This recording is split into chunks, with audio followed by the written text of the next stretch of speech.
Supreme court संसद में पास हुए वक्फ कानून को रद्द कर सकता है। सुप्रीम कोर्ट ने इससे पहले भी मोदी के बनाए कानून को रद्द किया है। कितने समय में, किन हालातों में और कैसे सुप्रीम कोर्ट वक्फ कानून को रद्द कर सकता है, आज इसी को समझेंगे। तो चलिए वीडियो को शुरू करते हैं।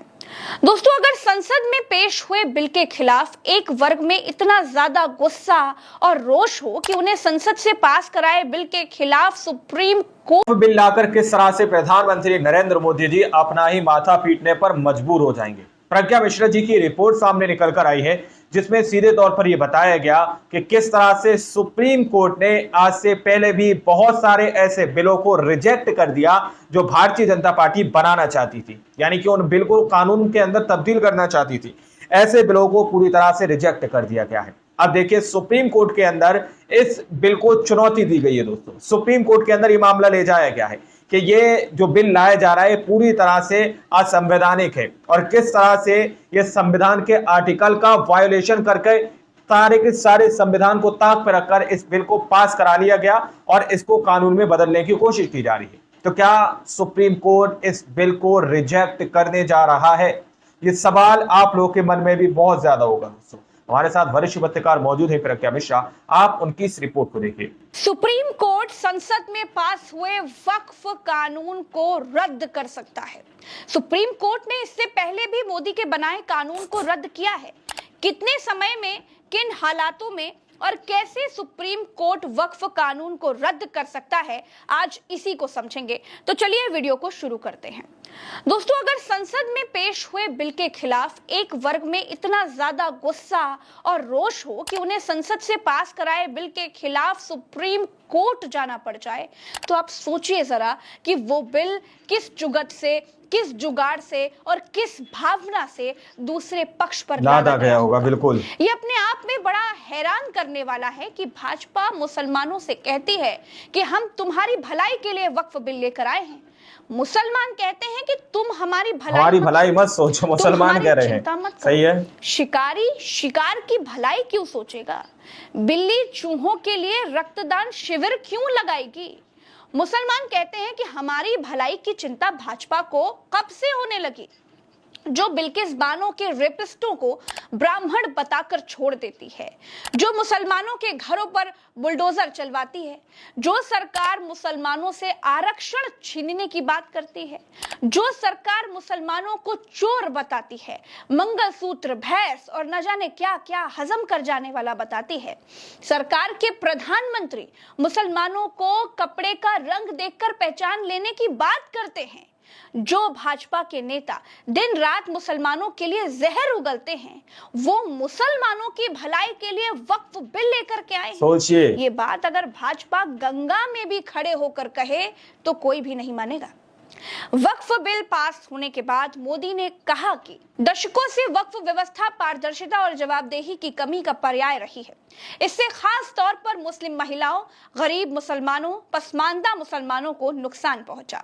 संसद की ओर से पारित हुआ कानून पारदर्शिता को बढ़ावा देगा और लोगों के अधिकारों की रक्षा भी करेगा। भैया प्रधानमंत्री जी, पारदर्शिता तो पीएम केयर फंड में भी नहीं है। पारदर्शिता तो उस कानून में भी नहीं थी जो चोर दरवाजे से चंदा लेने के लिए बनाया गया था, जिसमें बॉन्ड के जरिए पैसा लिया जा रहा था, जिसे सुप्रीम कोर्ट ने रद्द कर दिया। जितनी खूबियां आप वक्फ कानून की गिना रहे हैं, इससे ज्यादा तो आप किसान कानून की गिना रहे थे, जिसे खुद मोदी जी को वापस लेना पड़ गया था। मोदी जी, गरीब मुसलमानों की, गरीब मुस्लिम महिलाओं की चिंता आप मत कीजिए, क्योंकि बिल्किस बानो बड़ी गरीब थी, आपके राज्य की भी थी, आपके मुख्यमंत्रित्व काल की सताई हुई थी, फिर भी आपने उसके बलात्कारियों को छूटने दिया, उनकी सजा माफ होने दी। महिलाओं की बात आपके मुंह से अच्छी नहीं लगती। खैर, प्रधानमंत्री जी के बारे में बात करने लग जाऊंगी तो विषयांतर हो जाएगा। इसी विषय पर प्रधानमंत्री को कौन नहीं जानता, उतना नहीं बोल पाऊंगी जितना आप मन ही मन में प्रधानमंत्री जी को समझते होंगे। खैर दोस्तों, अब बात यह है, वक्फ बिल के खिलाफ कांग्रेस सुप्रीम कोर्ट जा रही है। वक्फ बिल के खिलाफ ओवैसी सुप्रीम कोर्ट पहुंच गए हैं, डीएमके भी सुप्रीम कोर्ट जा रही है, तमाम मुस्लिम संगठन भी सुप्रीम कोर्ट वक्फ बिल को रद्द कराने के लिए जा रहे हैं। तो अब ऐसे में सवाल ये उठ रहा है कि क्या सुप्रीम कोर्ट वक्फ बिल को रद्द कर सकता है? कोई भी एक्ट हो, पहले तो अभी सुप्रीम कोर्ट का पावर तब आएगा जब प्रेसिडेंट ऑफ इंडिया उसको नोटिफाइड कर देंगी और वो गजट में आ जाएगा। अभी वो सिर्फ सुप्रीम कोर्ट ऑफ इंडिया के पास अभी नहीं पहुंचा है, पर ये जिन चीजों पर हम लोग इसको चैलेंज करने जा रहे हैं वो इसमें सबसे महत्वपूर्ण मुद्दा है कि ये जो मैंने आपको सारी चीज़ों को बोला है, वक्फ बोर्ड का जो एक्ट है उस एक्ट को डायलूट करने का, सुनने का और उसके साथ में सारी चीज़ों को मैनेज करने का पावर पूरे डीएम को दे दिया गया है। यह सबसे बड़ा सवाल है पूरे भारत देश के लिए। डीएम के बाद जो डीएम ने बाय द वे सपोज करिए डीएम ने आपके अगेंस्ट में जजमेंट दे दिया, तो उस जजमेंट को आप किसी भी ट्रिब्यूनल में, किसी भी अपीलेंट अथॉरिटीज में, इवन सिविल न्यायालय में तो जा ही नहीं सकते हैं।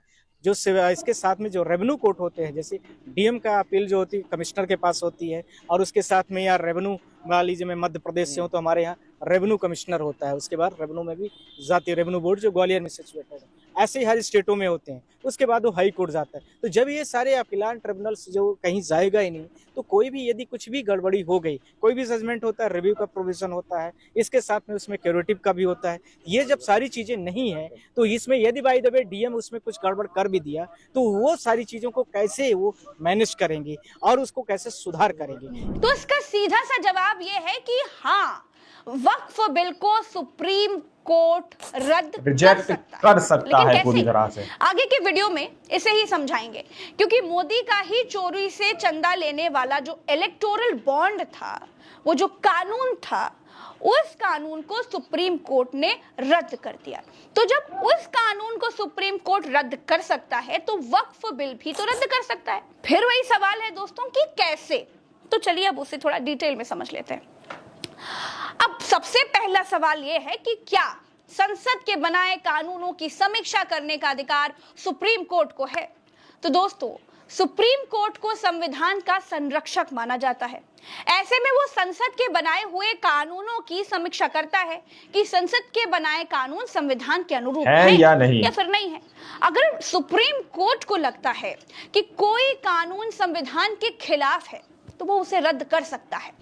हालांकि संसद को संविधान में संशोधन करने की शक्ति प्राप्त है, लेकिन वो संविधान के मूल ढांचे को नहीं बदल सकती।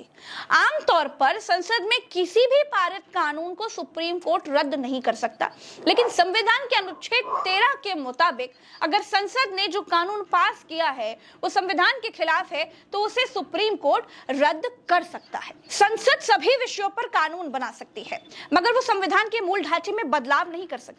भारतीय संविधान का अनुच्छेद 368(1) संसद को संविधान में निर्धारित प्रक्रिया के अनुसार किसी भी प्रावधान को जोड़कर, बदलकर या हटाकर संविधान में संशोधन करने की शक्ति देता है। 1973 के ऐतिहासिक केशवानंद भारती मामले में संविधान के बुनियादी ढांचे के सिद्धांत पर व्यापक रूप से चर्चा हुई। इसमें यह निष्कर्ष निकला कि एक संवैधानिक संशोधन भी भारतीय संविधान के मूल ढांचे को नहीं बदल सकता। भारतीय संसद के पास भारतीय संविधान की मूल भावना को संशोधित करने या फिर समाप्त करने का अधिकार नहीं है। दोस्तों, फरवरी 2023 में एक मामले की सुनवाई के दौरान सुप्रीम कोर्ट ने कहा था, कानून बनाना संसद की संप्रभुता है, हम इसमें दखल नहीं देंगे। कई बार संसदीय कानूनों को कोर्ट में चुनौती दी गई है। पिछले साल सुप्रीम कोर्ट ने राजनीतिक पार्टियों को चंदे के लिए लाई गई चुनावी बॉन्ड योजना को रद्द कर दिया था। 2023 में सुप्रीम कोर्ट ने जम्मू कश्मीर को विशेष दर्जा देने वाले अनुच्छेद 370 हटाने के फैसले को बरकरार रखा था। अनुच्छेद 370 को केंद्र सरकार ने 2019 में निरस्त कर दिया था। तो ऐसा नहीं है दोस्तों कि सुप्रीम कोर्ट संसद के बनाए गए कानून को पलट नहीं सकता, पलट सकता है। दोस्तों, मैं कोशिश करती हूँ कि प्रज्ञा के पन्ना पर आपको जल्दी से, कम समय में और बहुत सही समय पर समाज में घटित हो रही सभी घटनाओं का बड़े आसान भाषा में एनालिसिस करके आप तक पहुंचाऊं।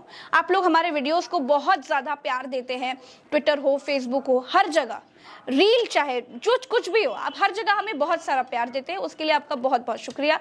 चैनल से जुड़े रहिए और भी लोगों को जोड़ते आप लोगों ने इस वीडियो को शुरू से आखिर तक देखा। वीडियो के अंदर कई तथ्य बताए गए हैं कि सुप्रीम कोर्ट आखिर इस बिल को क्यों रिजेक्ट कर सकता है।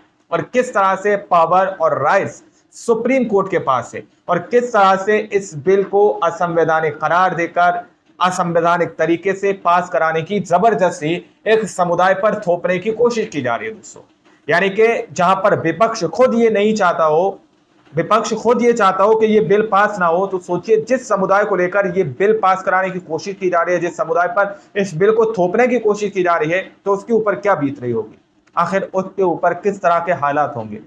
समुदाय को सड़कों पर उतरकर प्रोटेस्ट करना पड़ रहा है। एक तरफ भारतीय जनता पार्टी, मोदी जी, अमित शाह जी ये बताती हैं कि भाई ये तो मुसलमानों के हक के लिए, मुसलमानों के फायदे के लिए है। ये कौन सा फायदा है जो मुसलमान नहीं समझ पा रहे?